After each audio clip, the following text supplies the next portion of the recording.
दिल्ली के बाद आज एमसीडी की स्थायी समिति का चुनाव होना है। बीजेपी का स्थायी समिति का चुनाव जीतना लगभग तय हो चुका है। बीजेपी अध्यक्ष और उपाध्यक्ष दोनों पद जीतने की स्थिति में है।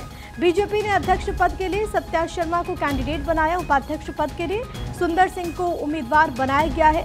ये बड़ी खबर है। एमसीडी के लिहाज से स्थायी समिति का दरअसल चुनाव होने वाला है और अगर आंकड़ों के लिहाज से भी देखें तो बीजेपी का पलड़ा भारी नजर आता है। अक्षय हमारे साथ, हमारे सहयोगी तमाम जानकारी के साथ कनेक्टेड है। अक्षय, एमसीडी की स्थायी समिति का चुनाव है, बीजेपी ने पत्ते खोल दिए अध्यक्ष और उपाध्यक्ष दोनों के लिए। सबसे बड़ी बात यह है कि एमसीडी का कुछ दिन पहले जो स्टैंडिंग कमेटी के तमाम जो सदस्यों का निर्वाचन होना था उसमें विजय हासिल की थी और आम आदमी पार्टी को वहां पर झटका लगा था। अब एमसीडी की जो स्टैंडिंग कमेटी है उसके चेयरमैन और डिप्टी चेयरमैन का चुनाव होना है। बीजेपी की ओर से स्टैंडिंग कमेटी चेयरमैन के लिए सत्या शर्मा और डिप्टी चेयरमैन के लिए सुंदर सिंह ने नामांकन दाखिल कर दिया है। ऐसे में माना जा रहा है कि अब आम आदमी पार्टी इसको अपनी ओर से कोशिश करेगी कि इसको जीत सके, लेकिन बीजेपी के पास निश्चित रूप से आंकड़ा बहुमत का है।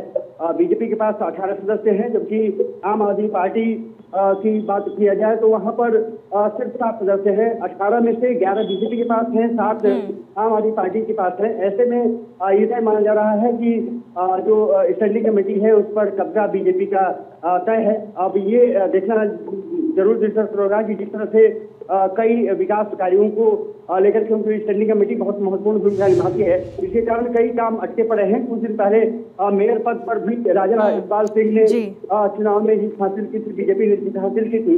इसके लिहाज से अगर देखा जाए तो स्टैंडिंग कमेटी का चुनाव काफी महत्वपूर्ण है। इसलिए स्टैंडिंग कमेटी के डिप्टी चेयरमैन और चेयरमैन का चुनाव हो जाएगा तो जो एमसीडी में काम रुके हुए हैं उसको तेज गति मिल सकेगी। बीजेपी का पर्दा भारी लग रहा है क्योंकि 11 सदस्य उनके समर्थन में नजर आ रहे हैं। साथ ही साथ आम आदमी पार्टी के पास सिर्फ 7 सदस्य हैं। ऐसे में बीजेपी मुझे लगता है कि आसानी से दोनों सीटों पर जीत हासिल कर लेगी, चाहे वो चेयरमैन का हो या डिप्टी। हालांकि एक वक्त पर एमसीडी में आम आदमी पार्टी स्ट्रांग तो थी, लेकिन उसके बाद कई पार्षद ऐसे जिसने आम आदमी पार्टी का साथ छोड़ दिया।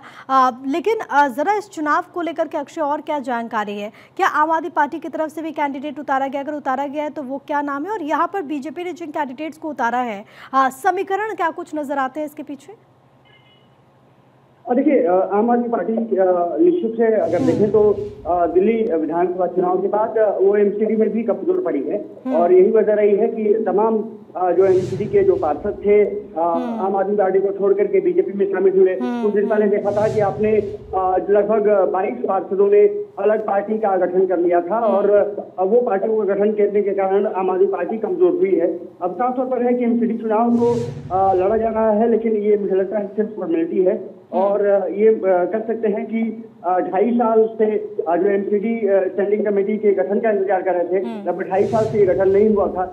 हालांकि आम आदमी पार्टी ने जरूर चेयरमैनशिप जीती थी, डिप्टी चेयरमैनशिप जीती थी, लेकिन उसके बावजूद भी स्टैंडिंग कमेटी का गठन नहीं होने के कारण यहाँ पर कई काम प्रभावित हो रहे थे। तो ये माना जा रहा है कि अब ये स्टैंडिंग कमेटी के चेयरमैन और डिप्टी चेयरमैन का जब चुनाव हो जाएगा तो जो कामकाज में देरी हो रही थी उसको आगे बढ़ाया जा सकता है। लेकिन मुझे लगता है कि आज का जो चुनाव होगा उसमें आम आदमी पार्टी कहीं ना कहीं बहिष्कार करने की कोशिश करेगी, वो चुनाव में शामिल नहीं होगी, ऐसी संभावना जताई जा रही है क्योंकि वो उनको पता है कि ये चुनाव में उनकी हार निश्चित है। ठीक है, इसी वजह से आम आदमी पार्टी ने एक बड़ी स्ट्रैटेजी भी बनाई है।